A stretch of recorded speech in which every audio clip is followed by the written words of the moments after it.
मध्य प्रदेश के खंडवा जिले के बड़वा तहसील के रहने वाले आयुष कुंडल ने अपनी मां सरोज कुंडल के साथ आज प्रधानमंत्री से मुलाकात की और प्रधानमंत्री नरेंद्र मोदी ने आयुष के साथ जो मुलाकात के पल हैं उसको ट्विटर पे साझा भी किया और ये तक बताया कि वो कितने प्रेरित हुए आयुष से मुलाकात करके, उसकी पेंटिंग देख करके, जो पेंटिंग आयुष ने अपने पैरों की उंगलियों से बनाई है।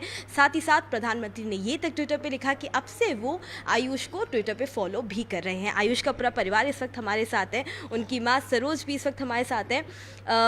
आयुष, कैसा लगा प्रधानमंत्री से मुलाकात करके? तो आयुष बात नहीं कर सकते, लेकिन आयुष एक्सप्रेशंस के थ्रू ज़रूर दिखा सकते हैं कि वो कितने खुश हैं, खुश हुए आज जब प्रधानमंत्री से उनकी मुलाकात हुई। सरोज जी, आप साथ में थी मुलाकात के समय? जी हाँ, मैं इसके साथ में ही थी पूरे समय और उनसे मिलके आयुष को बहुत खुशी हुई, मतलब खुशी का ठिकाना ना था काफ़ी, मतलब। और मोदी जी भी इनसे मिलके बहुत खुश हो रहे थे और दोनों एक दूसरे को देख के इतने खुश हो रहे थे।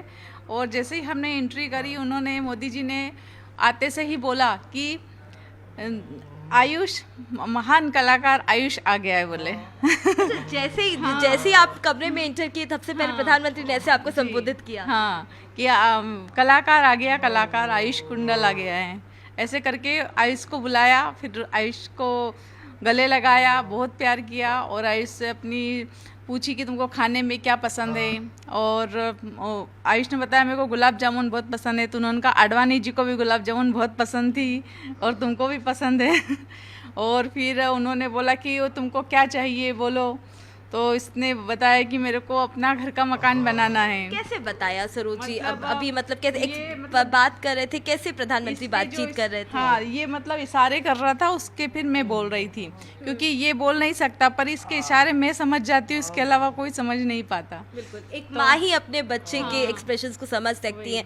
तो जब प्रधानमंत्री बातचीत कर रहे थे तो फाइनली जब घर की बात हुई तब क्या कहा प्रधानमंत्री ने? उन्होंने कहा कि तुम पहले मुझे नक्शा बना के दो, फिर मैं तुम्हें घर बना के दूंगा। बोले पहले तुम मेरे को नक्शा बना के दो कि कैसा घर चाहिए तुम्हें, फिर मैं तुमको घर बना के दूंगा, बोले। और आयुष को ट्विटर पे भी फॉलो बैक किया आज उन्होंने और बोला कि आयुष ने बोला कि आप मेरे को ट्विटर पे फॉलो करना, तो उन्होंने आज ही उस आयुष को ट्विटर पे फॉलो बैक किया है। और आयुष से मिलके तो उनको, मतलब उसकी पेंटिंग्स देख के बहुत खुश हुए कि ऐसा बच्चा होते हुए इतना अच्छा पेंटिंग कर रहा है, इतना अच्छा मतलब आगे नाम रोशन कर रहा है, बहुत खुश हुए हैं। सरोज जी, आपने कहा कि आप आयुष की बातों को समझ सकती हैं, भले हम बहुत बेहतर तरीके से भले ना समझ पाए, लेकिन क्या हमारी तरफ से आप आयुष से पूछ सकती हैं कि आज उसको कैसा लगा प्रधानमंत्री से मुलाकात करके? वो जो कुछ समय था, लगभग कितनी देर आप लोग अंदर रहे?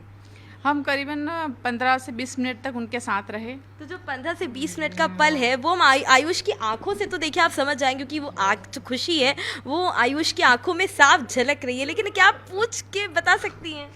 आयुष का तो मेन सपना ही था, मतलब इसका मेन सपना था कि नरेंद्र मोदी जी से मिलना। इसके 5 सपने हैं। एक नरेंद्र मोदी जी से मिलना, एक देश के महानायक अमिताभ बच्चन जी से मिलना, जो वो पूरा कर चुका है, उनसे भी मिल चुका है वो, उनके बंगले पे जाके। उन्होंने खुद ने बुलाया था हमको और हम वहाँ जाके उनको भी पेंटिंग गिफ्ट की, उनसे भी मिले।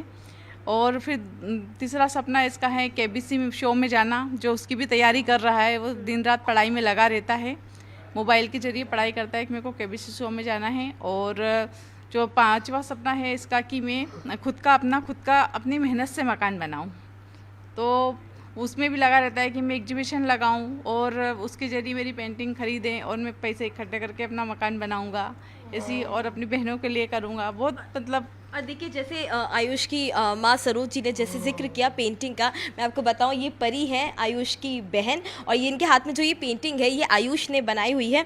बाकायदा जो पेंटर है आयुष, उन्होंने अपना नाम भी नीचे लिखा हुआ है। ये चंद्रयान 2 है जिसकी पेंटिंग बनाई गई है। ये पूरी पेंटिंग आप देख सकते हैं। बाकायदा पेंटिंग की जो कॉस्ट है वो भी यहाँ पर मेंशन है कि कितने की ये पेंटिंग है।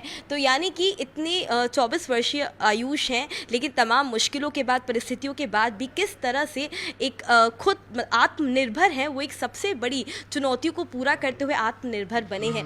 पर ये कैसा लगा आज जब भाई मुलाकात करने गए? पहले से पता होगा ये मीटिंग फिक्स होगी, पता था कि आज प्रधानमंत्री से मिलने वाले हैं, सब घर का, गांव वालों का क्या रिएक्शन था? क्योंकि छोटी सी तहसील है, छोटा सा गांव है, सबको पता चला होगा तो पूरे गांव में भी खुशी होगी। हाँ, सब लोग कांग्रेट्स कर रहे थे, सब लोग ऑल द बेस्ट बोल रहे थे। और फिर अभी जब मेन तो भैया का सपना था ये, तो उसके लिए तो बहुत ही ज़्यादा खुशी हुई। मतलब मुझे तो अभी विश्वास नहीं हो रहा कि भैया मिल के आ चुके हैं तो ऐसा। परी आप बड़ी हैं या आयुष बड़े हैं आपसे? भैया मुझसे बड़ा है। भैया आपसे बड़े हाँ। हैं। तो कब किस समय पेंटिंग करना चालू किया भाई ने, और कब ऐसा लगा कि तमाम मुश्किलों के बावजूद भी ये एक चीज़ है जिसमें मैं आगे बढ़ सकता हूँ, कुछ कर सकता हूँ, परिवार पे डिपेंडेंट नहीं रहूँगा, परिवार पर नहीं बोझ बनूंगा, मैं खुद कुछ करूँगा। ये जो चीज़ है, ये इस उम्र में आना बहुत बड़ी बात है।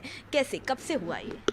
भैया जब स्कूल जाते थे तो मतलब वहाँ पे मुकबदीर जो हमारे यहाँ का स्कूल है, वहाँ पे जाते थे तो वहाँ पे उन्होंने मतलब पेंटिंग करना चालू किया। मतलब पेंटिंग पहले तो वो लिखना चालू किया था उन्होंने, फिर पेंटिंग ऐसे नॉर्मली करना चालू किया तो उनको इंटरेस्ट आया उसमें। फिर उसके बाद हमने, उनको इंटरेस्ट आता था तो फिर मम्मी भी उनको पेंटिंग्स दे देते थे कि तुम करो पेंटिंग। करते करते इतनी ज़्यादा परफेक्शन आ गया कि हमें पता नहीं चला। खबरों के पीछे की खबर पहुंचाते हैं हम, आपकी आवाज को मुद्दा बनाते हैं हम। टाइम्स नाउ नवभारत को यूट्यूब पर लाइव देखिए, सब्सक्राइब करिए और बेल आइकन जरूर दबाइए।